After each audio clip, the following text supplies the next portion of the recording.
Старата татковина на словените, од кои потекнува и македонскиот народ, се наоѓала меѓу реките Висла, Днепар, Десна, Двина и планинскиот масив Карпати.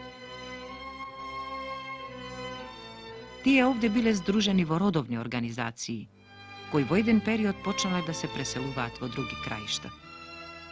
Масовната преселба на словените на разни страни, меѓу кои и кон Балканскиот полуостров, е забележана во втората половина на 4. век. За многу кратко време, односно до 20-тите години на 7. век, цела Македонија, од Места до Тесалија, од Солун до Шар, од Осогово до Рила, е трајно населена со многубројни словенски племиња.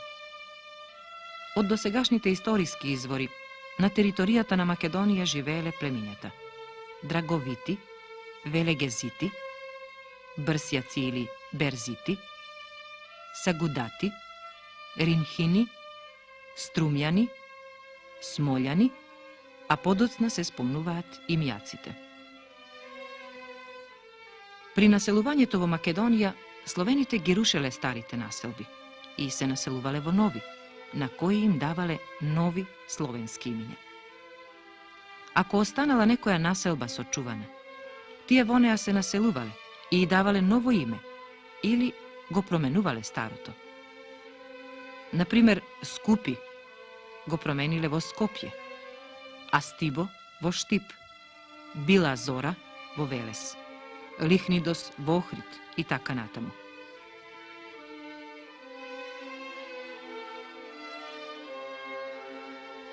Во новата татковина се појавува подем во развојот на производствените сили.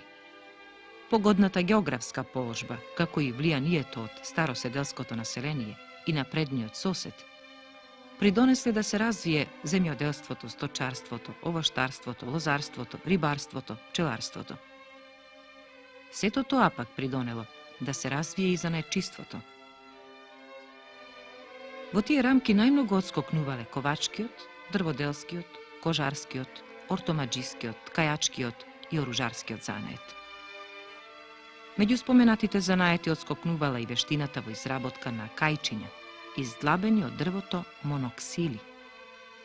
Во својата слободна селска општина, словените им даваат нов импулс на местните производствени сили во создавањето и развивањето на новите прогресивни феудални односи. Всушност, словените се јавуваат како рушители на робовладетелството и затоа неговото прескокнување и поминување во феудализам било историска неопходност. Словените во Македонија создале склавинии, кои всушност биле територии на нивните племиња, кои пак во текот на 8. век израснале во полудржавни обединенија. Уште во 7. век се појавуваат племенски сојузи за зачувување на земјата од византиските напади и за освојување нови земји. За водачи на склавиниите се бирале богати и истакнати луѓе, кои византиците ги означувале како архонзи, кнезови, или ригеси, кралеви. Сите важни сообраќајни врски меѓу Цариград и Солун Софија биле во рацете на македонските словени. Поради големата важност на Солун, тие 5 пати го напаѓале. Се до средината на 9. век, склавиниите во Македонија со мали исклучоци успеале да се одржат како независни кнежевини начело со своите кнезови. Бугарскиот хан Персијан, кој владеел во периодот од 836 до 852 година, ја искористил борбата на македонските словени од склавинијата во планинските предели на Солун со византиците, како и зафатеноста на Византија во борбите со арабите, го нарушува 30 годишниот мир со Византија, навлегол во нејзина територија. И токму во виорот на овие борби се одвивала и дејноста на словенските просветители Кирил и Методи и нивните ученици Климент и Наум. Методи во 40-тите години од 9. век бил испратен за управител на склавинијата што ги опфаќала струмичко-брегалничките краишта. тогаш го напишува и закон судне и људем, односно закон за судење на луѓето на словенски јазик со грчки букви. За потеклото на овој документ постојат три теории – бугарска, моравска и македонска. Македонската е најприфатлива, зашто овој закон бил напишан во времето кога Методиј бил начело на словенското кнежество во Македонија. Тој всушност, со овој судбеник, сакал да ја заздрави дисциплината на нерегуларната словенска војска, која се наоѓала под негова команда. Во почетокот на 50-тите години на 9-тиот век и Константин Кирил бил испратен да изврши државна мисија во Македонија. Тој действувал главно по реката Брегалница, каде што покрстил 4050 словени. Со помош на Методиј, во 855 година, за потребите на македонските словени ја создал и словенската азбука. Учениците на Кирил и Методи, посебно Климент и Наум, исто така одиграле значајна улога во ширењето на словенската писменост. Протерани од Моравија, тие најпрво се задржуваат во Бугарија, а оттаму доаѓаат во Македонија. Во 886 година Климент бил испратен во областа Кутмичевица, која ги опфаќала краиштата околу Охрид и Девол. Негова задача била да ја организира црквата и да го воведе во неа јазикот на македонските словени. За таа цел Климент организира два вида училишта – за деца и за возрасни. Низ таквите училишта поминале околу 3500 ученици. На тој начин се одиграла значајна улога во заменувањето на грчкиот јазик во црквите со македонски. Климент, како прв македонски епископ, ја организирал македонската црква со своји македонски црковни луѓе. И Наум доаѓа во Македонија, станува учител. Се занимава со преведување. Својата просветителска дејност ја врши околу манастирот на брегот на Охридското езеро, што денес го носи неговото име. Во Македонија за време на Петар, кој владеел од 927 до 969, се појавува богомилското движење. Тоа се претворило во антицрковно, антифеудално и ослободително движење. Центарот на движењето, кое е наречено по поп Богомил, било на територијата на денешна Западна Македонија. Всушност, движењето било израз на класната ослободителна борба на македонското селско и градско население, кое било обременето со големи државни даноци и обврски. Во 969 година синовите на комитот Никола, браќата Давид, Мојсеј, Арон и Самоил, дигнале востание и ја оттргнале бугарската власт. На тој начин ја создале првата држава на македонските словени. Границите на оваа држава во првиот момент се протегале на север до Средец, денешна Софија, а на југ близу до Епир и Тесалија. Неа ја управувале четворицата браќа, тетрархија. По загинувањето на тројцата браќа, Самуил станал единствен владетел. Својата држава ја ширел на сите страни. Во 985 година ја зазел Лариса и ги зел моштите на Свети Ахил и ги пренел во неговата престолнина Преспа.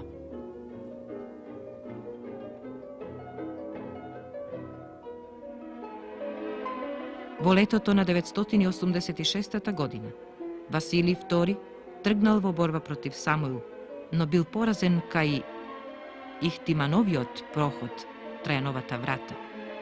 Одвај успеал да побегне во Пловдив. По долги војувања, Самуил под своја власт ја имал цела Македонија без Солун, Тесалија, Епир, дел од Албанија, Зета, Босна, Срем, Рашка и Подунавска Бугарија. Самуил доста сторил на внатрешното уредување на македонската држава, притоа воспоставил архиепископија и самиот се прогласил за цар. На 29 јули 1014 година, во битката на Беласица кај селото Клуч, го доживува страшниот пораз од неговиот непријател Василий II. Тоа се случи пред многу векови, во летото на далечната 1014 година.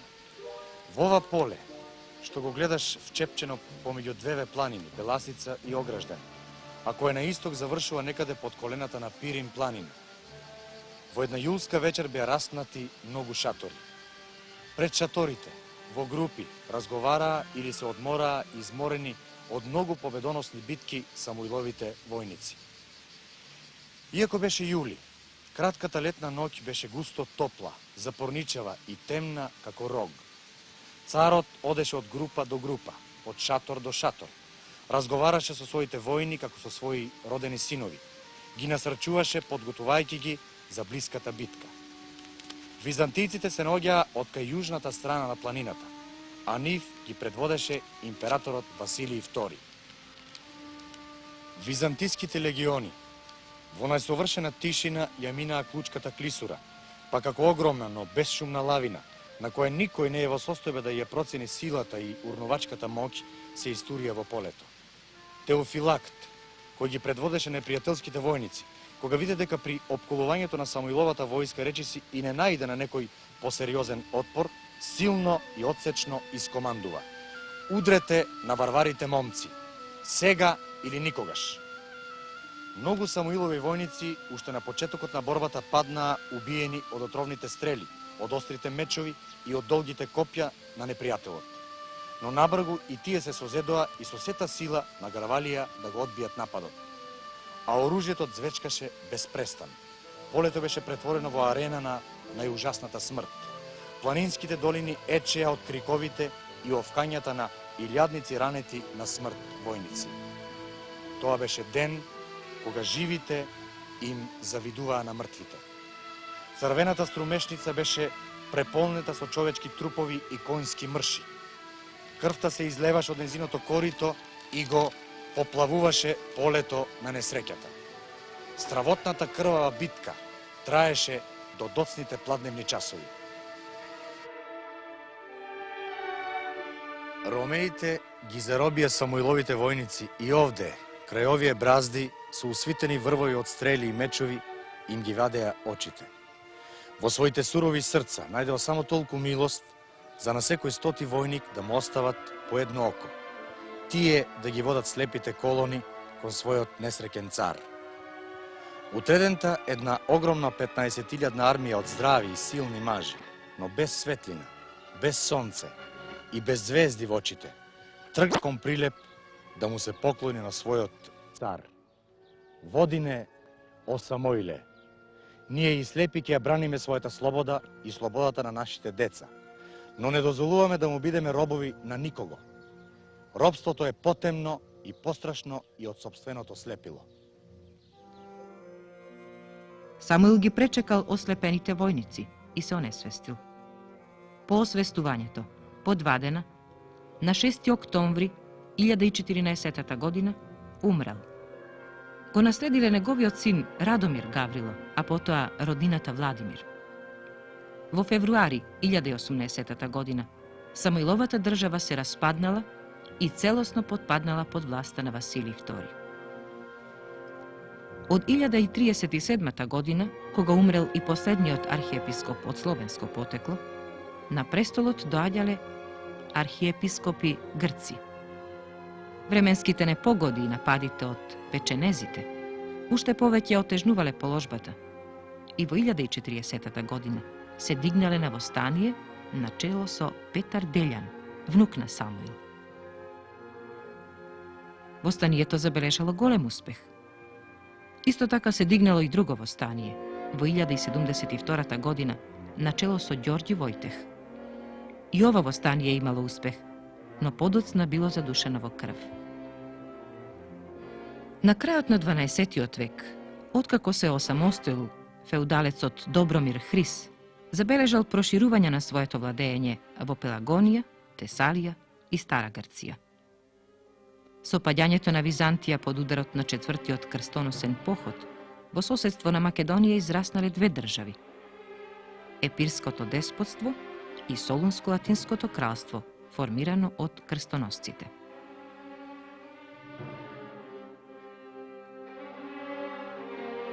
По смртта на Калојан, а со помош на Стеван, со Македонија успеал да завладее Стрес, и тоа до околината на Солун и на Охрид. Меѓутоа подоцна, поголем дел од оваа територија потпаднала под Епирската држава, а потоа цела Македонија се нашла во рамките на Бугарската држава.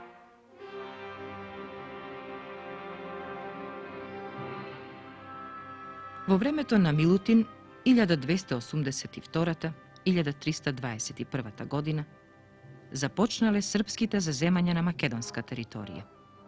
Заземањата продолжиле и за време на владењето на Стефан Дечански, а најголеми размери достигнале во времето на цар Душан, кога речиси цела Македонија без Солун се нашла во границите на неговото царство. Како резултат на сепаратизмот, по смртта на царот Душан во 1355 година, Српското царство почнало да се распаѓа. Во Македонија известни феудалски владетели се осамостоиле и си создале типично средновековни феудални држави. На тој план се истакнувале државите на браќата Волкашин и Углеша Мрњавчевичи. Волкашин се прогласил за крал во 1365 година. Неговата држава се простира од Прилеп до Костур и од Вардар до албанските планини. Центар бил Прилеп. Државата пак на Углеша ги зафаќала териториите во областа на Сери Драма.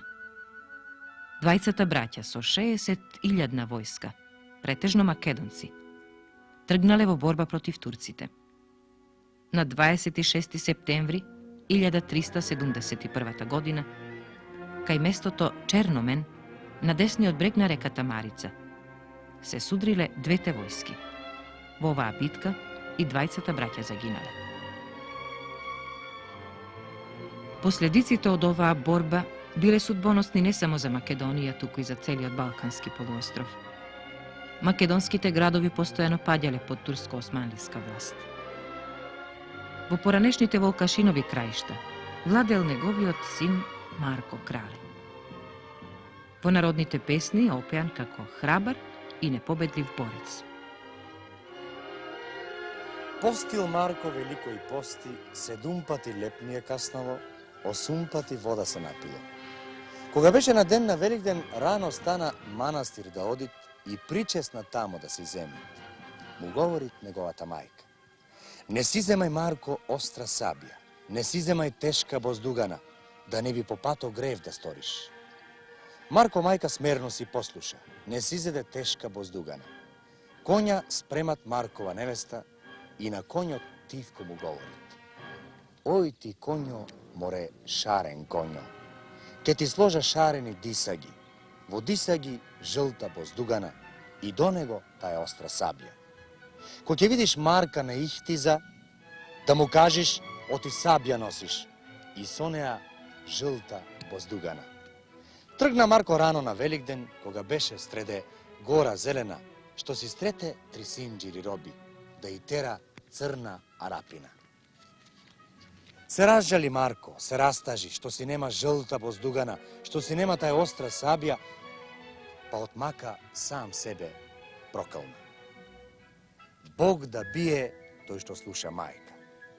Коња му продума: ој ти, Марко, ај отвори шарени дисаги, да извадиш жлта боздугана, да отепаш црна арапина, да отпуштиш 3 синџири роби.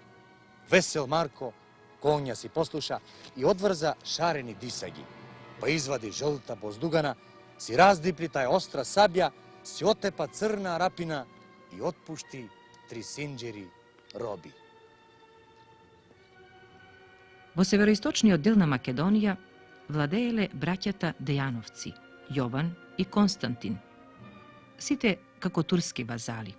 Во борбата на Ровини во 1395 година загинале Марко и Константин. По нивното загинување, турците османли воспоставиле непосредна власт во цела Македонија со исклучок на Солун, кога го презеле дури во 1430 година, предводени лично од султанот Мурат II. По освојувањето на Македонија, турците воспоставиле административна поделба со специфичен феудален поредок, така наречено тимарско-спахиски систем. Во исто време тие вршеле опустошување на градовите и на селата. Дел од населението го одведувале во робство. Исто така вршеле исламизација на еден дел од населението. А во градовите се населувале евреи, создавајќи во нив своји колонии, особено во Солун, Бер, Костур, Битола, Скопје и во Струмица. Во градовите било развиено занечиството и трговијата. Турците донесле нови занаети сврзани со потребите на војската. Сарачкиот, подковачкиот, пушкарскиот и други, од кои некои останале и до денес. Најпознати трговци биле дубровчаните и евреите. Важни трговски центри биле Солун, Скопје, Битола, Охрид и Костур, преку кои се одвивала размена на стоки со странство. Во трговијата најважна улога имале панаѓурите, како што биле во Струга, потоа близу до Струмица и на други места. Јаничарите и спахиите ги опорезувале трговците при нивната посета на панаѓурите, и тоа со големи давачки, отколку што законот предвидувал. Земјоделството и сточарството и натаму останале основни гранки на стопанскиот живот во Македонија. Заинтересираноста на турските власти за сточарството било големо, бидејќи честите војни барале поголема потрошувачка на стоката.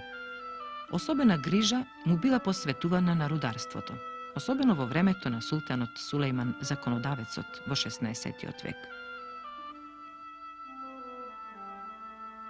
Поради водење чести војни, Турција била принудена да ја зголеми експлоатацијата, особено врз рајата. Заради ваквата ситуација, турските феудалци пројавувале се поголеми самоволија, особено во собирањето даноци, што кај македонскиот народ предизвикувало уште поголемо незадоволство. Немајќи друг излез, многу луѓе се одметнувале во шумите и станувале ајдути. Во 1564 година се дигнала локална побуна на селаните и на граѓаните, позната во историјата како Мариовско-Прилепска буна. Таа најнапред го зафатила југоисточниот дел на Прилепската област, односно ридестата нахија Мариово, а подоцна и Прилеп. Побунетите биле совладани и затворени, но некои успеале и да побегнат. Незадоволството на селаните и нивното одметнување во шумите не престанало, туку ги зафатило и другите краишта на Македонија. Така, во 1689 година е забележан прв помасовен отпор на македонскиот народ во борба против турско-османлиското господство начело со Карпош, познато како Карпошово востание. Востанието го зафатило скоро целиот североисточен дел на Македонија, со слободна територија на градовите Куманово, Крива Паланка, Кратово и Злетово. Селото Конјух станало центар на штабот на востаниците.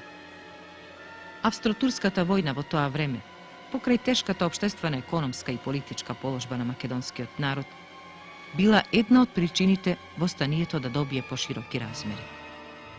На 26 и 27 октомври 1689 година Скопје било запалено по наредба на командантот на австриската војска Пиколомини.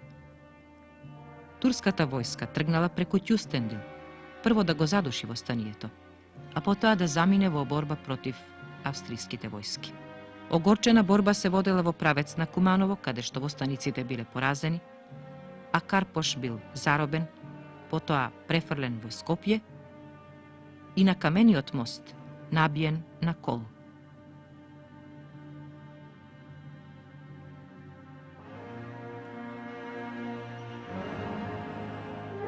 По востанието, голем број од македонското население, особено од северните краишта, ги напуштиле своите домови и заедно со српските бегалци под Арсеније III Црноевиќ се повлекле кон север.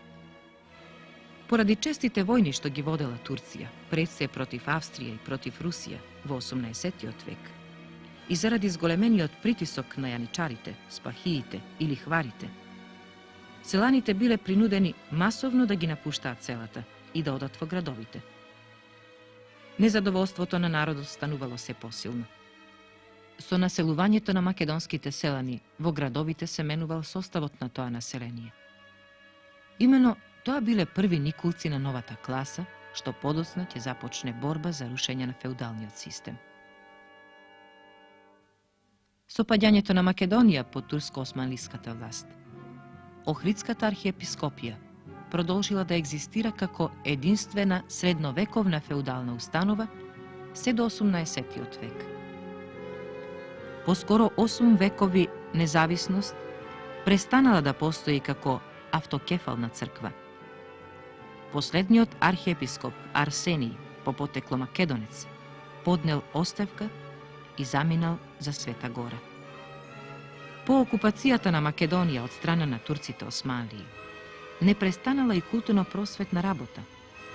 Манастирите и натаму биле центри каде што се продолжувала традицијата на книжевноста. Се препишувало, се преведувало и така натаму. Со воспоставувањето на турско-османлиската власт, во Македонија дошло и до ширењето на исламската култура, која што се изградувала на македонската земја, во непосреден допир со културата на македонското население. Денес видливи се трагите на исламската култура што таа ги оставила во уметноста, а посебно во архитектурата. Џамиите, текињата, турбињата, каравансараите, амамите, безистените и други објекти биле градени во сите места во Македонија, а многуте од нив денес се ставени под заштита на државата како културно-историски споменици.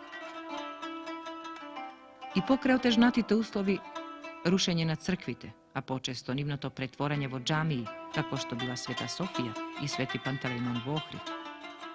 Во овој период настануваат нови фрески и икони, а некаде се зидани нови цркви, најчесто по селата во Ресенско, Скопско, Охридско и така натаму. Во овој период особено се работи длаборез. Најдобар пример се двете врати во манастирот Слепче од 15 век, како и вратата на манастирот Трескавец кај Прилеп. При крајот на 17 и во почетокот на 18 век, длаборезачката уметност била под влијание на Света Гора, а таа пак на Венеција. Таков е иконостасот во манастирот Свети Наум од 1711 година. И покрај тешките услови за живот, во периодот од 15 до 18 век, не се прекинала традицијата на македонскиот човек за неговото културно и уметничко творештво.